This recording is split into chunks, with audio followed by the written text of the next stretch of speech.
Hello students, आप सभी का हमारे इस यूट्यूब चैनल में स्वागत है। स्टूडेंट्स, हम जो पेपर सॉल्व कर रहे थे वो हमारे पास रिसर्च मेथोडोलॉजी का है। क्वेश्चन नंबर 1 पे हम पहुंच चुके हैं। What is the key point for the making a good presentation. ठीक है, तो ये हमारे पास की पॉइंट्स हैं जो कि गुड प्रेजेंटेशन के लिए ज़रूरी है। ठीक है, एक एक को हम समझते हैं। तो प्रेजेंटेशन के लिए जो स्ट्रक्चर है प्रेजेंटेशन का वो क्लियर होना चाहिए। ठीक है, तो स्ट्रक्चर बेसिकली क्या होता है, हर प्रेजेंटेशन में प्रॉपर फ्लो होना चाहिए। इंट्रोडक्शन, ठीक है, उसके बाद मेन कंटेंट के बाद कंक्लूजन। ठीक है, इंट्रोडक्शन में बेसिकली टॉपिक क्या है और क्यों इम्पोर्टेंट है। जब भी हम प्रेजेंट भी कर रहे होंगे तब इन क्वेश्चन का आंसर देना है, टॉपिक क्या है और क्यों इम्पोर्टेंट है। ठीक है, मेन कंटेंट में हमें मेन पॉइंट्स क्या है, डेटा कौन सा हमने लिया है, एग्जाम्पल समझना हमें उसमें शो करने हैं, प्रूव करने हैं।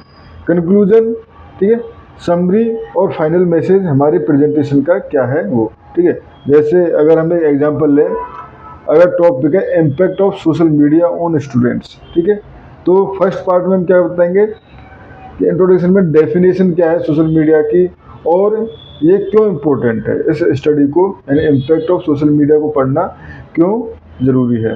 ठीक है, उसके बाद मेन पार्ट में जाएंगे, उसमें बताएंगे हम एडवांटेज क्या है, डिसएडवांटेज क्या है, हमको कैसे पता चला कि ये ज़रूरी है या ज़रूरी नहीं। ठीक है, तो इसके लिए हम बताएंगे सेकंड पार्ट यानी कि मेन का कंटेंट में। ठीक है, थर्ड में कि ओवरऑल क्या इसका इम्पैक्ट रहा।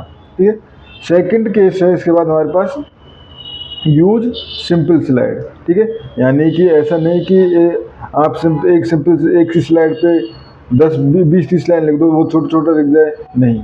ठीक है, 5 से 7 लाइन लिखो, ऐसा भी नहीं कि आप एक ही लाइन लिख रहे हो, 2 ही लाइन लिख रहे हो। ठीक है, तो वो भी इरिटेटिंग होता है, ज़्यादा लंबा हो जाता है, और अगर आप ज़्यादा लाइन लिख देते तो पढ़ नहीं सकते। ठीक है, तो इसलिए उस पर सिंपल स्लाइड्स यूज करो।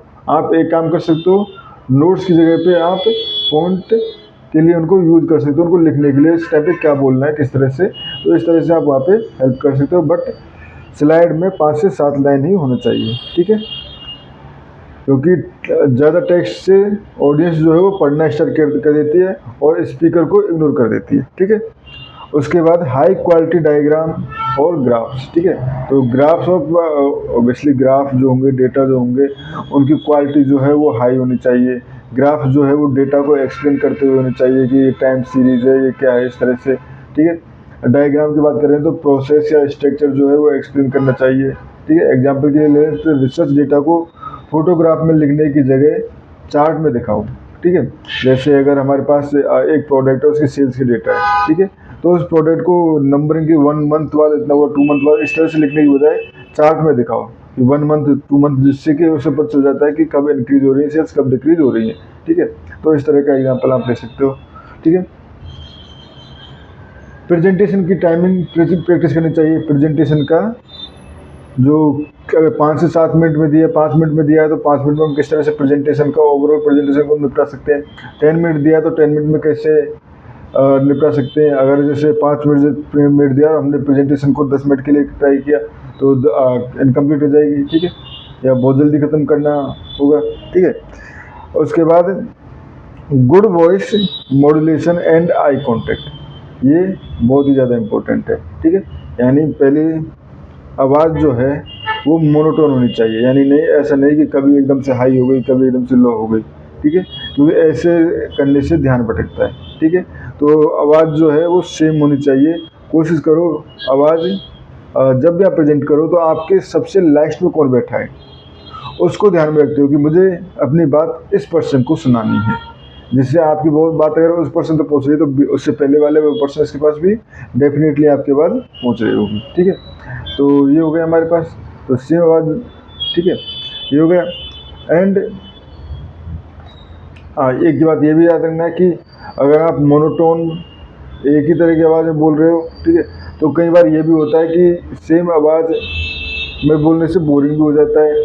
तो कोशिश करो कि आवाज़ जैसे अगर आपको लगे कि ध्यान नहीं दे रहे तो एकदम से जोर से बोल दो, जिससे कि ध्यान से जो मेन पॉइंट्स हैं उन पर ध्यान से कि ये क्या हो रहा है, ये क्यों हो रहा है। ठीक है, इस तरह से इसके बाद ऑडियंस की तरफ देखकर बोलें, स्लाइड की तरफ नहीं, ठीक है। ये मेन पॉइंट है कि हमें देखना जो है वो ऑडियंस की तरफ देखना है, स्लाइड की तरफ नहीं देखना है, ठीक है। उसके बाद use pause command in Beamer for step by step well, ठीक है। तो देखो अगर प्रेजेंटेशन लेटेक्स बीमर में बनाई जा रही है तो पॉज कमांड से पॉइंट एक एक करके स्लो किया जा सकते हैं, ठीक है। यानी कि कोशिश करो कि कई बार प्रेजेंटेशन में भी कि स्लाइड जो है वो धीरे धीरे ऑटोमेटिकली चल रही हो, ठीक है, जिससे ऑडियंस का फोकस बना रहता है, वो नेक्स्ट पॉइंट का वेट करते हैं, ठीक है।